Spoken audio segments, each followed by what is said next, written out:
Hello, everyone. Welcome to the first webinar as part of the DevLab webinar series, Born to Innovate, Youth Entrepreneurs Shaping Tomorrow. I'm Iboya. I'm one of the Research and Innovation Managers here at Youthful Cities, and I will be taking us through some of our entrepreneurship research and moderating our panel today. I would also like to thank the Tamarack Institute for partnering with us as part of DevLab and our webinar series. So we will go on to the outline slide. Following our land acknowledgement and some housekeeping, I will go through the Unpacking Youth Entrepreneurship section, followed by introducing our wonderful panelists. They'll present on their work. We'll have a panel discussion, some Q&A, followed by our next steps. And I'm going to pass it on to Mairead and Orpa to introduce themselves as they'll go through the land acknowledgements and those housekeeping steps. Hello, everybody. My name is Mairead, and I'm here from the Tamarack Institute. I'm joined with Orpa, who will also be helping me today. And we are your tech support people for this webinar. So please message us if you have any questions while you're watching today. We'd also love to share a land acknowledgement. Now, this is very broad because it's responding to everyone across Turtle Island, but we would love if you could also share where you're coming from and your land acknowledgement as well. So our land acknowledgement today is Turtle Island has been home since time immemorial to the ancestors of First Nations, Métis, and Inuit peoples. We recognize that in this territory, Indigenous rights holders have endured historical oppression and continue to endure inequities that have largely resulted from the widespread failure of non-Indigenous treaty people to hold up their responsibilities. We also acknowledge those who came here as settlers, as migrants, either in the generation or in generations past, and those of us who came here involuntarily, particularly those brought to these lands as a result of the transatlantic slave trade and slavery. We pay tribute to those ancestors' African origin and descent. Thank you so much, Mairead. So as part of our first slide on unpacking youth entrepreneurship, let's dive into some key data points and insights that shed light on what's happening with young entrepreneurs in Canada. I wanted to start with a quote from a young entrepreneur from Vancouver, where they say, "I wanted to start my own business when I was 20, but it was so expensive. You have to have a backup plan as well. Do you have enough expenses to manage your housing or rent? Either you focus on your business or you focus on paying the rent." So this highlights a key concern many young entrepreneurs face around managing and prioritizing finances. It's important to emphasize how starting a business is a huge financial risk. And when people can't afford their livelihood, entrepreneurship is not typically seen as a viable option. And that brings us to our point where we found that a significant 60% of young people want to start their own business, which shows strong entrepreneurial spirit and desire to create something of their own. What's even more interesting is that youth from equity-deserving communities show an even higher interest. For example, a remarkable 74% of Black youth are willing to start a business.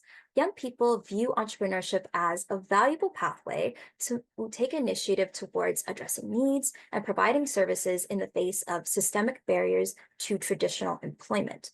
But there are key concerns around mental health. A BDC study revealed that 35% of young business owners are dissatisfied with their mental health. And our data suggests youth entrepreneurs are struggling even more, with 57% reporting personal anxiety and 38% battling depression. Stress regarding work and finances represent these invisible barriers that reduce the mental well-being of founders, which underscores mental health as a significant challenge. These statistics, they tell a story of ambition, creativity, and resilience, but also one of real challenges that need our attention and support. And that brings us to our next slide on what is the skill profile of a young entrepreneur. So when we're thinking about this, we want to understand what skills do young entrepreneurs feel that they have, and what skills do they believe that they need.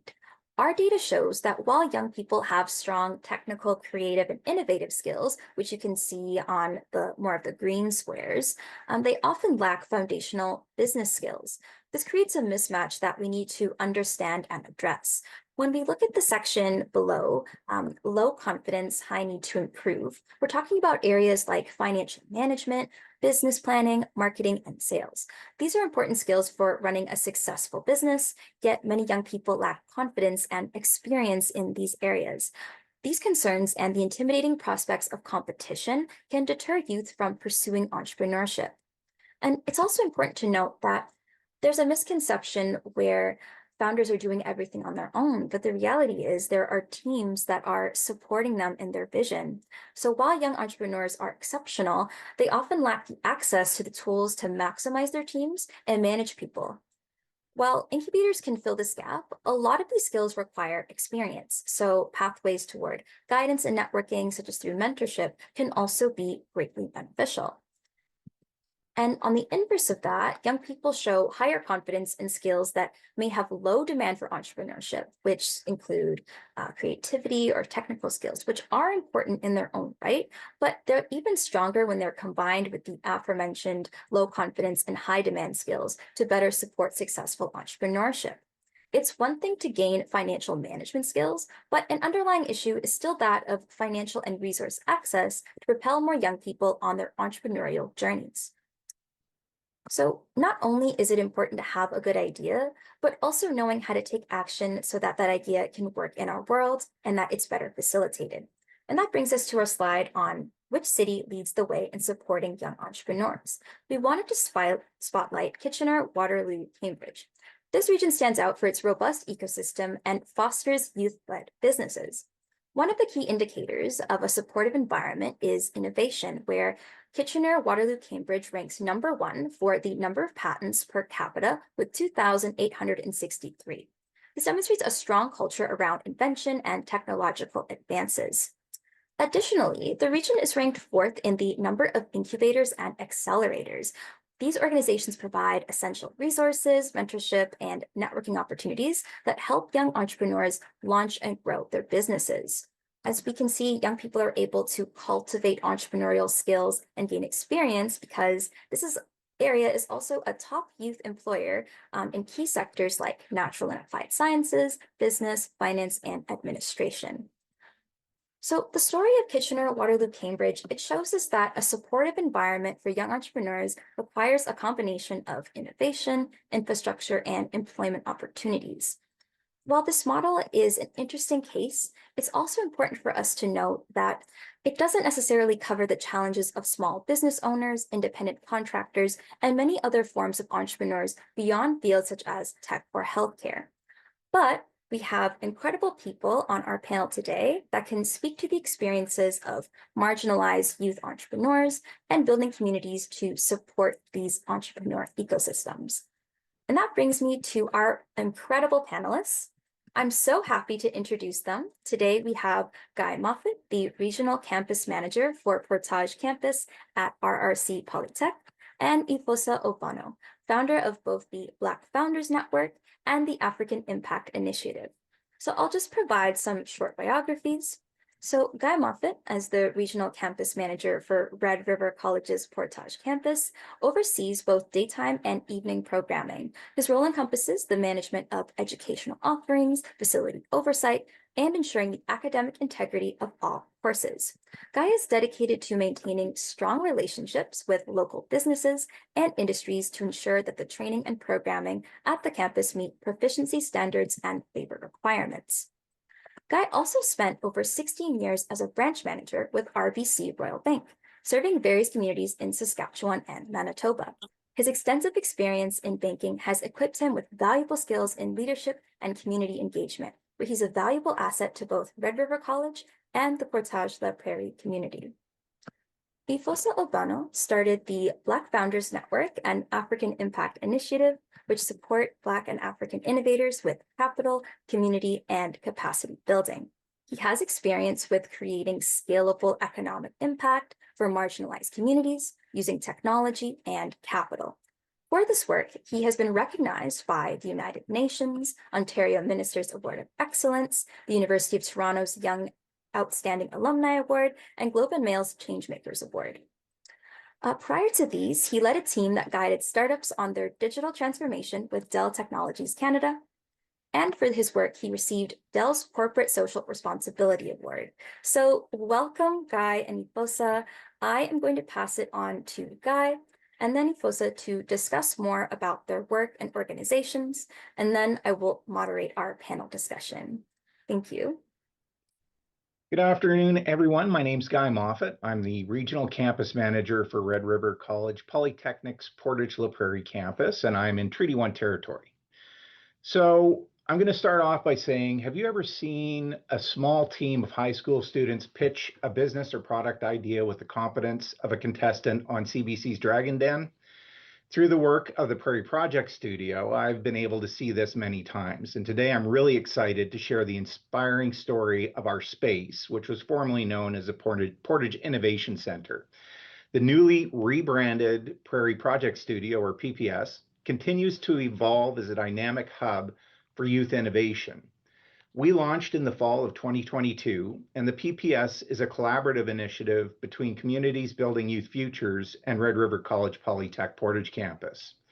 Our mission is simple yet powerful, and it's to empower young people who are aged 15 to 30 to explore innovation, develop business ideas, and take their first steps into entrepreneurship. Our first event was called Innovate to Launch, and it was over a weekend. It was a high energy 3-day event, and it brought together young innovators to develop a business idea, refine it with the help of mentors, and then pitch it to a panel of youth judges. We had winners receive up to $1,000 in seed funding in order to take their idea to the next level. And they also managed to win rent-free access to our entrepreneur and resident space at the Prairie Project Studio for a full year. So we find that that kind of support is really invaluable. It gives youth entrepreneurs the space and the tools and confidence to bring their ideas to life. And embracing in a continuous improvement approach in February of 2024, we transformed the Innovate to Launch into a similar contest, but we called it the Entrepreneur Challenge, and invited additional partners to our event. Our new partners being Arrowhead Development Corporation, which is the economic development arm for Long Plain First Nation, Community Futures Heartland, Community Futures Whitehorse Plains, Portage Community Revitalization Corporation, Portage and District Chamber of Commerce, as well as Portage Regional Economic Development Corporation. Our new event was aimed primarily at the high school students from Portage Collegiate in their applied commerce program. So we were able to hone in onto a certain group.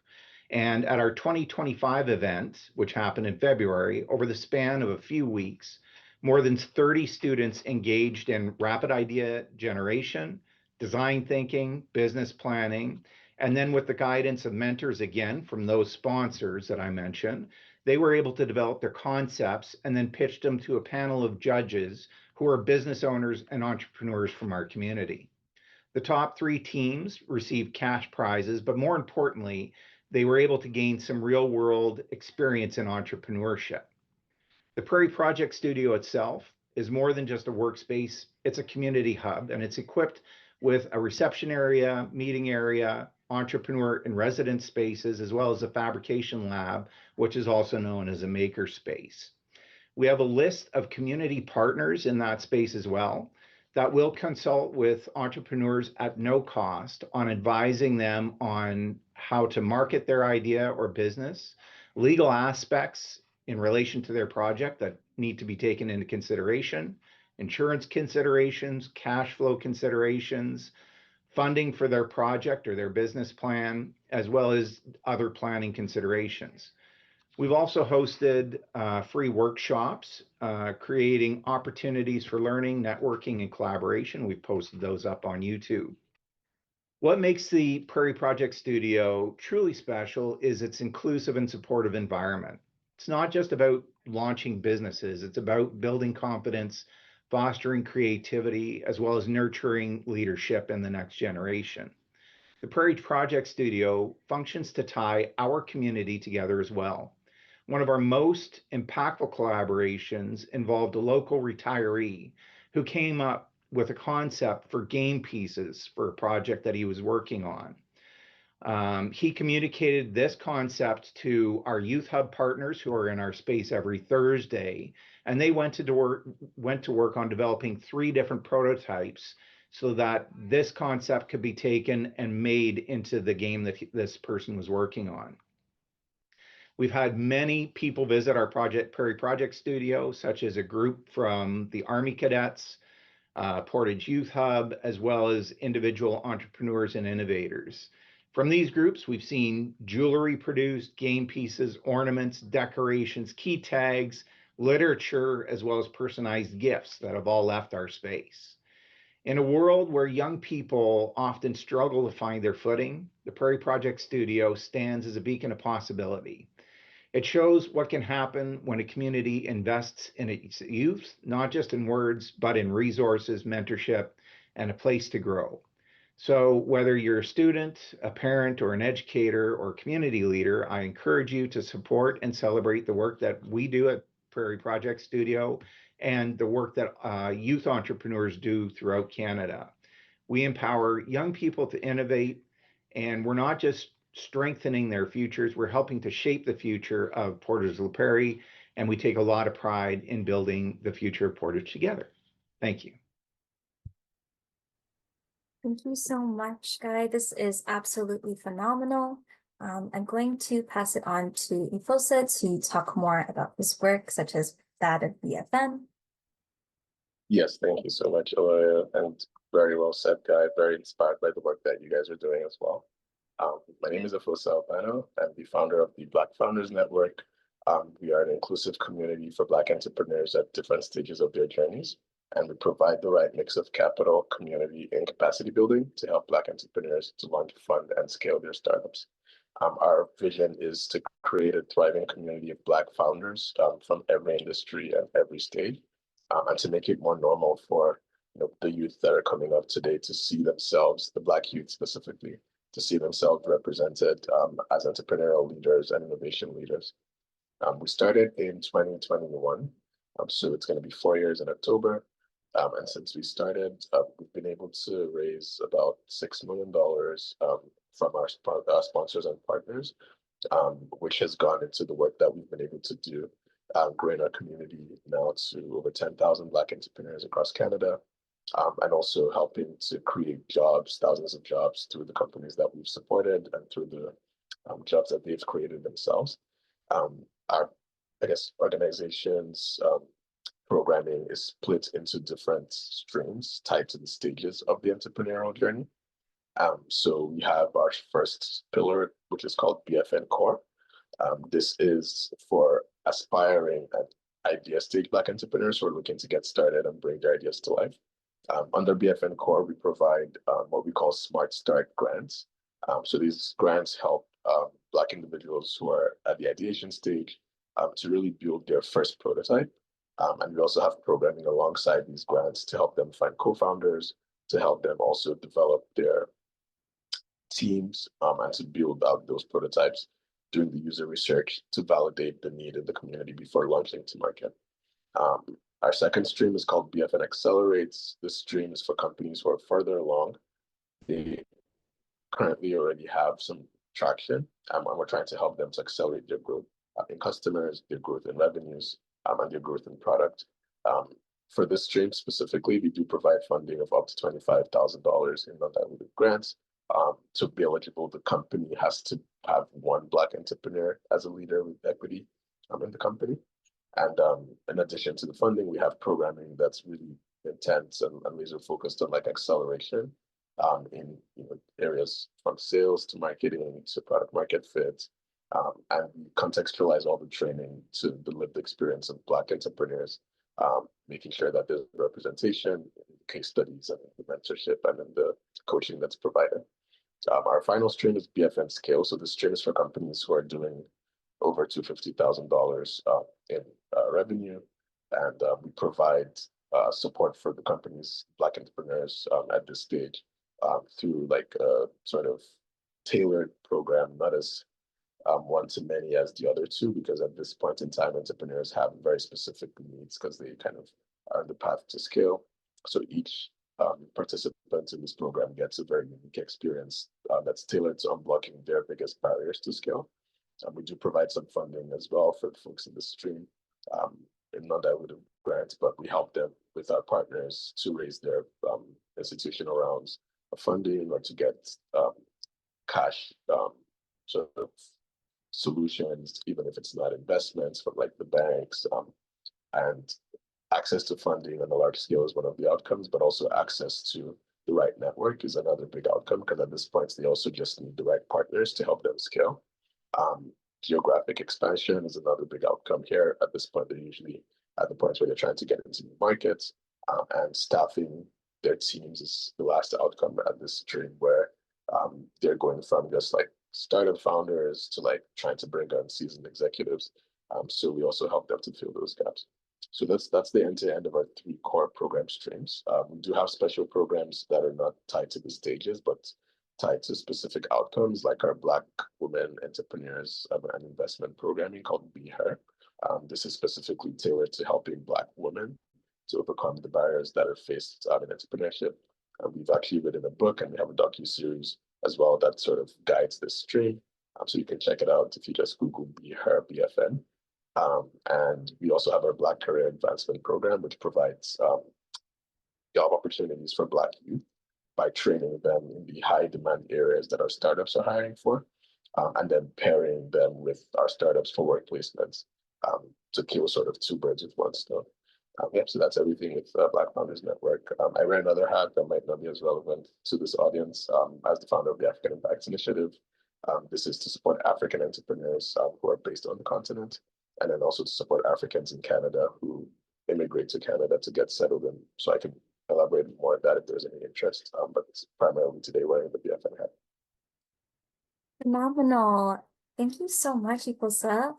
You both are incredible. You're doing amazing work in terms of improving the accessibility of entrepreneurial space for youth and for Black entrepreneurs.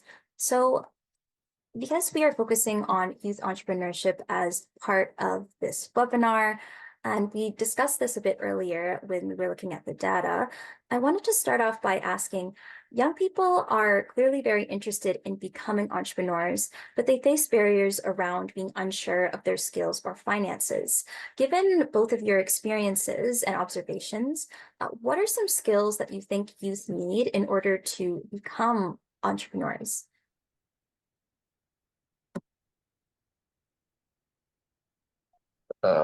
Sure, I'm happy to start. I think the first one from my experience is it's less of a skill, I guess, more of a character trait. But I think it's just that desire and ability to keep going. Some will call it resilience, some will call it work ethic. But I think the journey of entrepreneurship is hard. Like I'm pretty sure yourself, Guy, can relate when we get to speak at these events and these panels. It can sort of look like everything is going fine and it was such an easy ride.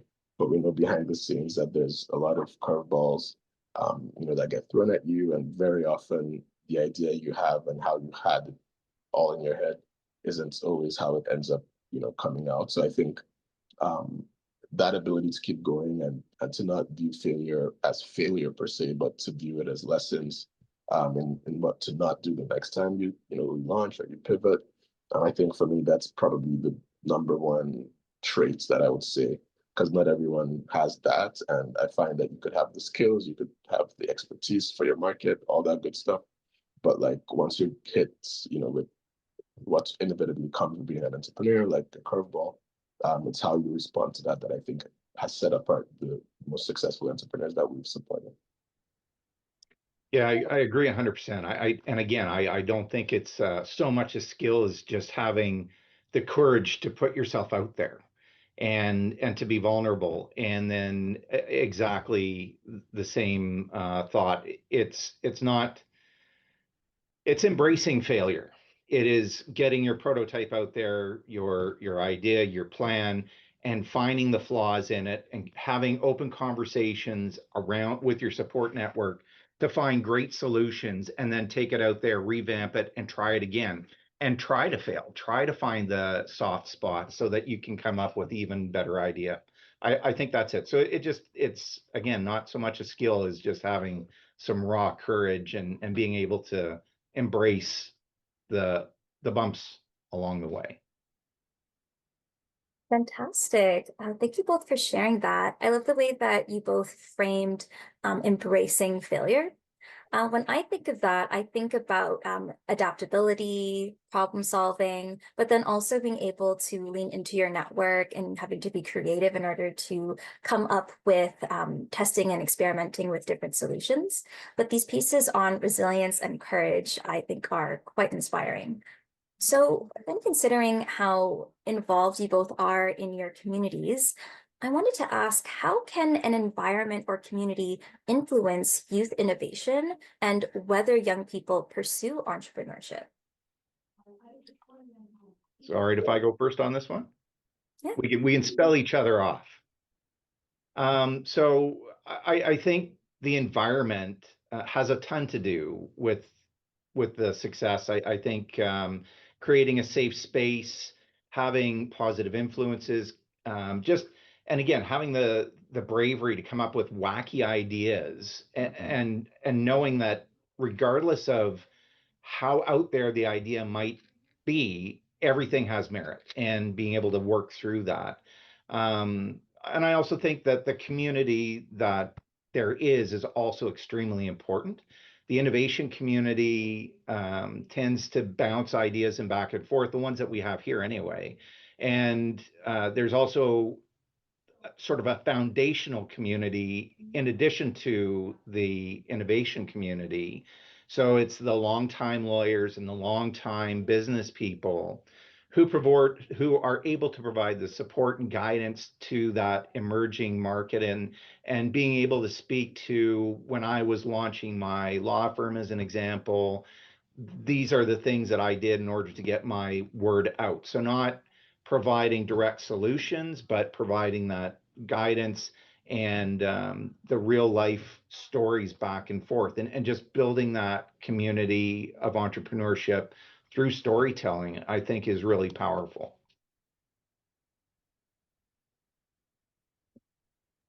Sorry, a section for my mute button.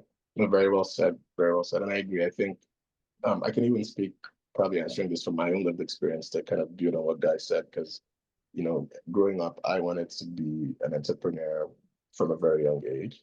I read, you know, books. I grew up in Nigeria, and where I grew up, conditions were not as ideal. Like we didn't have 24/7 electricity, internet. So there were things that I knew that existed in parts of the world that I didn't have.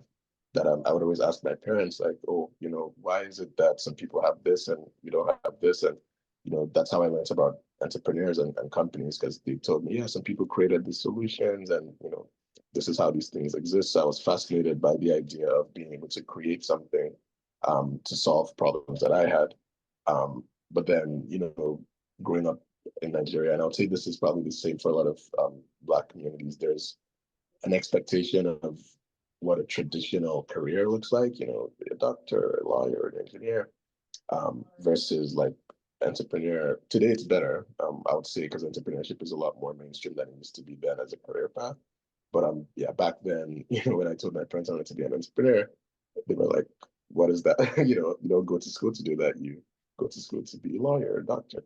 So there was a big tension there that I faced. And I think there's a big role for academia and schools in general to play in positioning entrepreneurship as a pathway, and not necessarily like a trade-off between more traditional career path versus building and enabling environments. I would say it starts there. Like if a kid is in a situation, whether it's your family, whether it's your school, where it doesn't necessarily position entrepreneurship as a pathway over the others, then they might face a barrier of like, yeah, you know, what they end up deciding to do. I was stubborn, thankfully, and I mean, I studied business because that made the most sense just based on what I wanted to learn. But the expectation was still like, yeah, to go work in consulting or to go work in some bank after. In terms of how we were trained at the business school there when I studied at U of T. And I spent some time working in tech, like after finishing from graduation at Dell. I think what helped was my work was focused on helping startups with Dell's technology.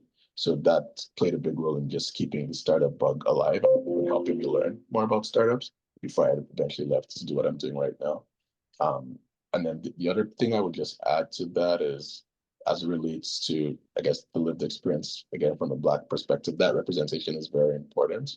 Um, because once you see, like when I was counting role models when I was growing up, I would count Bill Gates, Steve Jobs, Mark Zuckerberg, Michael Dell. I would count 10 fingers before I counted a Black entrepreneur.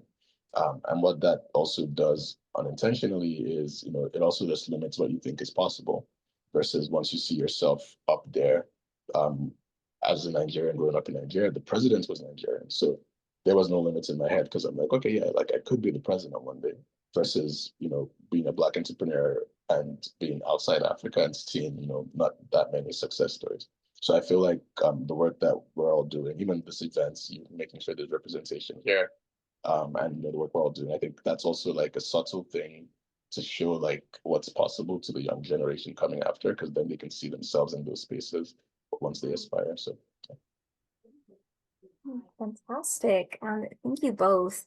Kind of thinking about what both of you were saying on these pieces on representation, but also that of storytelling to build community. It really shows me how critical the aspect of mentorship is when it comes to supporting young entrepreneurs, because they can learn from people with more experience through their stories. Like, okay, people embraced failure, people were being creative, people decided to venture out and try these innovative ideas in order to kind of emerge. And then being able to see people that also reflect yourself, your own identity and experience, it can kind of better materialize that reality to become an entrepreneur and to pursue it. So I thank you both for those really thoughtful insights. And as we've been talking about like improving accessibility for youth entrepreneurs, and you both demonstrated like the great ways in which you're doing that, how can organizations and individuals best support the growth and success of youth-led ventures? yeah, that's a great question. I think from experience, one, normalizing what we both said at the beginning, like doing a really good job for in terms of helping them understand how to rethink failure and to embrace it as part of the journey is, I think, a big way. And, also sometimes bringing in people who they consider successful to actually share those stories that we don't get to see in the press and the media about when they failed and how they pivoted. I think that goes a long way.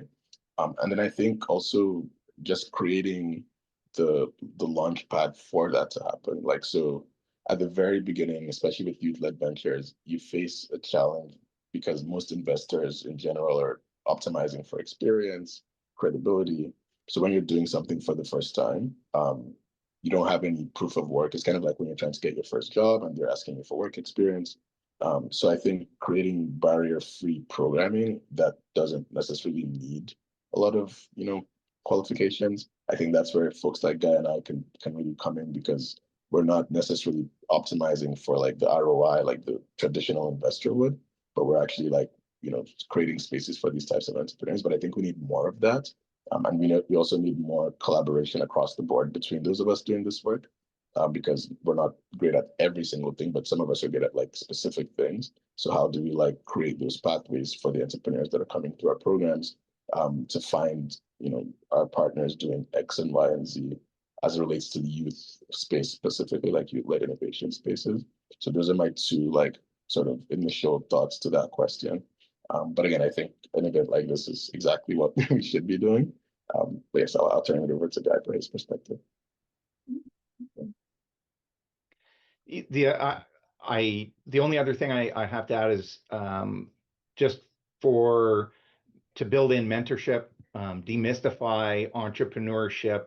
I think there's a lot of youth out there that I've spoken to that believe that corporations are just there and businesses are just there, and they don't understand that anyone can do it. So encouraging them to try, fail, analyze, solve, product, prototype, fail again, and just being there to help them, encourage them to take that step again when they feel that they've stalled.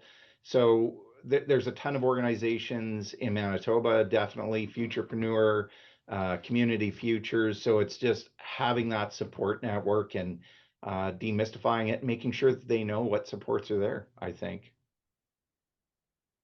Thank you both for that. Yes, it's very important to demystify and democratize like information around these different incubators and these ways to support young entrepreneurs.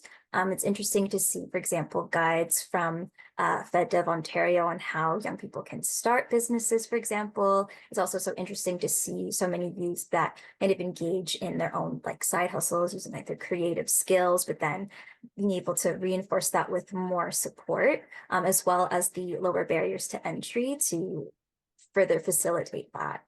And you've also brought up a great point earlier as well with regard to academia, education around entrepreneurship. But I also wanted to pose this question to Guy, as somebody who has extensive experience with college campus programming.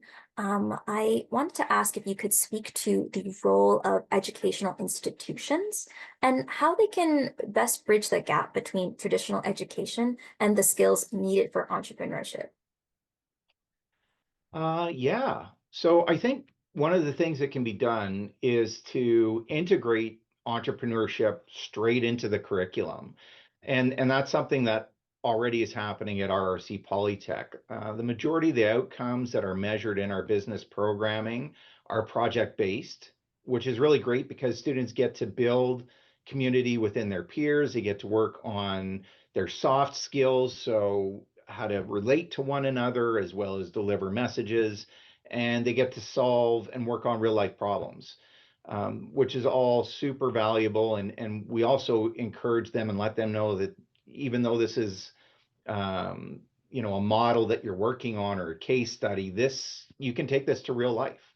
And the benefit that students of the Portage campus have is they also have the Prairie Project Studio right on site. We strongly encourage them to use it for school projects, or if they have a personal project that they're wanting to work on, that they make use of that space.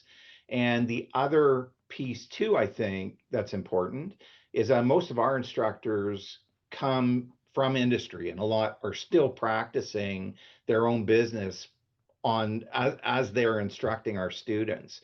So they're able to provide real-time examples of what's actually happening in their business and relating it to some of those courses that are happening in our programming. Amazing. Thank you so much for that.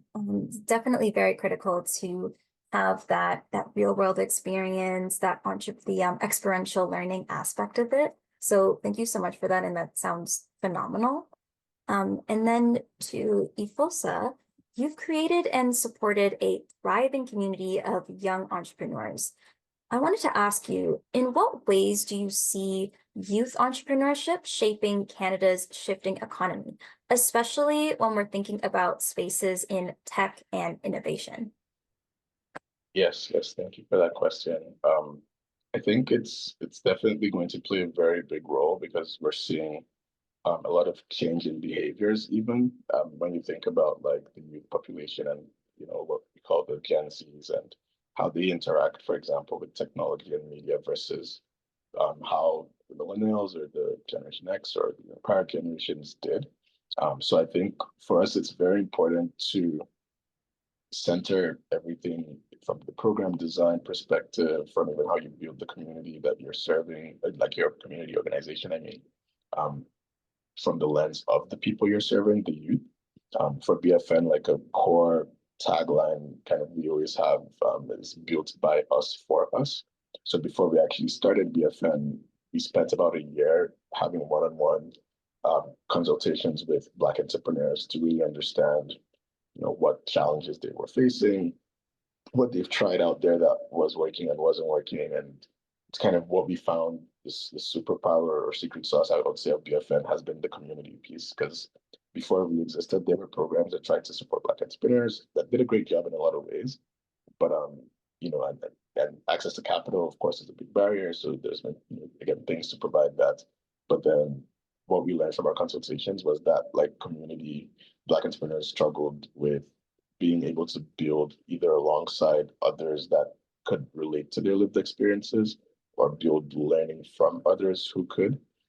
And that was something that was a gap at the time. Now it's not as much of a gap because in addition to the Offend and other organizations that have started, but we found that out because we listened to them, right?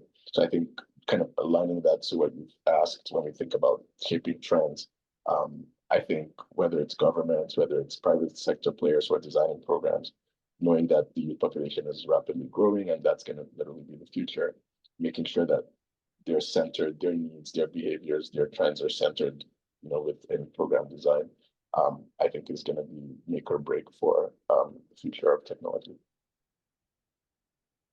So much for that. Yeah, it's very, very critical to consider this youth-centered focus. And it's been great thinking about the creativity, the flexibility, adaptability, the reframing around failure, and also the direct resources to better support all of these means. And so this is a question I'm going to pose to both of you. So what advice would you give to a young person who has a business idea but doesn't know where to start? I think it's my turn to go. So if a young person came up to me, I'd say to them, talk to a teacher. Find a Prairie Project studio in your community, ask questions, talk to a business owner, talk to the Chamber of Commerce or community development, economic development. Just put yourself out there and don't be afraid of failure. Embrace failure because that's going to be the road to success. Just be brave, challenge the norm. Don't pay attention to barriers. They're just little hurdles. And just to keep in mind that the world's largest retail platform today started as a bookstore in somebody's garage, and the best-selling cell phone company last year started by making computers, and the world's largest rideshare company was invented by a guy who was a software developer, and the people who invented the most subscribed on-demand video streaming platform started as a mail service, was invented by an entrepreneur who started his career as a mountain guide, and his partner sold vacuum cleaners in his gap years. So great things are invented by regular people who don't know anything about online streaming or who don't know anything about huge internet retail platforms. They just went out there and they failed and they reinvented and they kept going, and that's it. So just be brave, find some mentors, make sure you're talking lots, and tap into all of the resources that are out there to help you, and there's a lot. Thank you so much for that, Guy. That was extremely reassuring and motivational to hear. Ifosa, how about you? Yeah, no, everything Guy said, plus one to everything. That was so good. And I'll just add one thing to that. I think don't don't be afraid to get started. Just get started. I would maybe attribute a lot of the impact that we've been able to have with my two organizations just by starting early and just being at it for long enough, because things are not going to go exactly as you plan, as like we've said, but then time is your kind of asset to like adjust and go again and do that over and over again. So yeah, just get started, and once you get started, be committed to like learning, because it's one thing like if you don't apply the things you're learning, then it's not going to get better. So have like that lens of, okay, like I'm going to be super observant about how this goes. I'm not going to be too married to my idea of how I think it should go, but like kind of be detached from it, be in love with the problem, and making sure I'm actually solving whatever that is. And I think if you start early and you just have that lens, yeah, your odds are going to be high enough, because eventually you figure out exactly what you need, whether it's like the right people, the right partners, and then you integrate it into your solution. Amazing. Thank you both so much for sharing those fantastic answers with us. And I would like to open it up to Q&A from our audience. We already have a couple questions in our queue. So I will read first from Philippe Lopez. Does the Black Founders Network offer free support systems or mentorship for youth starting up entrepreneurship with limited access to funding or supports? If so, How does one navigate a youth through that? Yes, no, the short answer for that is yes. And I will put in the chat actually our link tree so that you can find us on, you can follow us on our socials. We have an exciting event coming up on June 5th, so next Thursday in Toronto as well, which I would encourage you to attend, where we're launching all our programs for 2025. Yeah, we have, how we typically work is when you're joining, we understand what you're trying to get done with BFN through like needs assessments. And then we have programs that are specifically tailored to each sort of stage. So based on that, you get engaged by our team to take that next step, whatever that might be. So I'll share our link in the chat for that. And yeah, look forward to hearing from you if you do reach out. Amazing, thank you. This next question is from Philip Mock, wondering if the panelists can speak specifically about how they set up their programs or projects, how to form partnerships like PPS with local colleges, any insights into logistics of how to do this for youth entrepreneurs. Can you walk us through the first few steps with specificity? Okay, so just so I'm clear, the question is, how did I set up the PPS, or how do we get that going? Is that? I think it's how to kind of do something similar to it, like how to Sure. form partnerships like it, but with local colleges. Okay. It be an entrepreneur.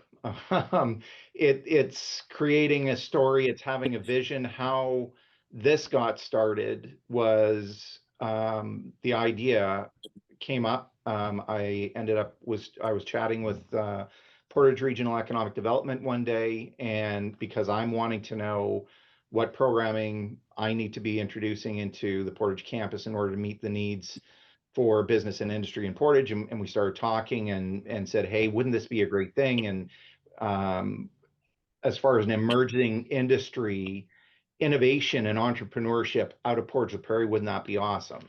And from there, we pulled in the Chamber of Commerce, we pulled in a local law firm and a couple of accounting firms, and we painted the picture. We sold them our vision of what we wanted to see. And from there, we were also asking, who else do we need to talk to in order to make this a reality? And through consultation, we found a community group that was expert in writing grant proposals, which is where a lot of the funding came from. I was able to sell the idea and the vision to the senior leadership of Red River College Polytech, and they were willing to lend space to the project. So it all came together, and it did take a couple of years. It wasn't fast. So keep talking about your vision, keep painting that picture, keep developing it. Everything that Afasa said, just it is to have a completely open mind. I had one thing in my mind when I started selling the vision, and it morphed and changed and grew. And don't be married to one thing, just be going for the best solution in the end. I hope that was specific enough. Thank you. So some of the partnerships included like the Chamber of Commerce, law firms, local businesses, and then educational institutions. And this took place over the span of like a few years. It was, yes, I started, I think, the project in 2017, and then by pandemic kind of messed up our timeline a bit. But we had private money funding this. We had some grants funding this. Economic development is more than willing to fund this. Some of the equipment came directly from them. So it's very much a community effort. And then we also made sure that we bottled that so that that is a resource for any entrepreneurs or innovators, and they can tie into any of those people who bought into this vision, and they are there to help get these ideas to market. So much, Guy. Then we also have a question from Sarah Amush. What essential support do you feel cities need to provide to better support youth entrepreneurship? Are there any policy implications to better support local youth entrepreneurship and innovation more generally? I don't know if Ifosa is still there. So as far as essential support goes, I feel that the essential support that we have from the city of Portage Prairie is they share in our vision. So the Portage Regional Economic Development is a partnership between the rural municipality as well as the city, and both the city leadership and rural municipality leadership fully invest in this. They give us the resources of Portage Regional Economic Development. The mayor will come out to any, as well as the REEV will come out to any of the events that we're doing. So the Entrepreneur Challenge, fully endorse it. They are involved in the venture showcase. So as far as essential goes, I think that's part of it. And I wouldn't say that there's policy implications as per se, other than if you have your municipal governments trying to bolster this, then there's going to be definite benefit to the economic growth of your city and municipality or county. And then question from Robert Bernard. How do you think Canada compares to the US on youth entrepreneurship? Um, I have no idea. I think I'm not very well educated on what is happening in the States. I know what's happening in Canada to a certain degree. I know that Tamarack is invested. I know that there's lots of different organizations in Manitoba and across Canada that are dedicated to helping entrepreneurs and especially youth entrepreneurs. So I don't know that I can compare us to the States, but I think we're doing a great job. And I think that a lot of these organizations are very much invested in continuous improvement, and they are changing and morphing in order to continue to meet those needs. Thank you so much for that, Guy. Ifosa, did you want to add to that question? Yes, I think the US market, it's an interesting one because we all know what's going on right now with the tariff wars and everything. I do think there's a lot to learn from the US market, and I hope this war goes away because um, when we look at our last stream of programs, like for those that are really scaling, you get to a certain inflection points in Canada where, especially if you're building like a venture scale company, where the market is not big enough really to like have the amount of returns that investors um, expect at that scale. And I think the US is a market that we've seen a lot of our companies who are scaling sort of expand into because it's a very similar, like if you're serving a Canadian market or sub-market in the sector, there's a market there in the US that's much bigger for the same sector.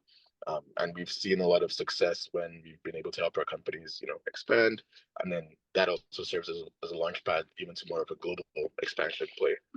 So I think because of the size of our market, I encourage entrepreneurs to think this is not even just US specific, but to think if you're building something that's venture scale, um, how can you serve customers in other markets that have the same problem? Because you're going to get to that point eventually.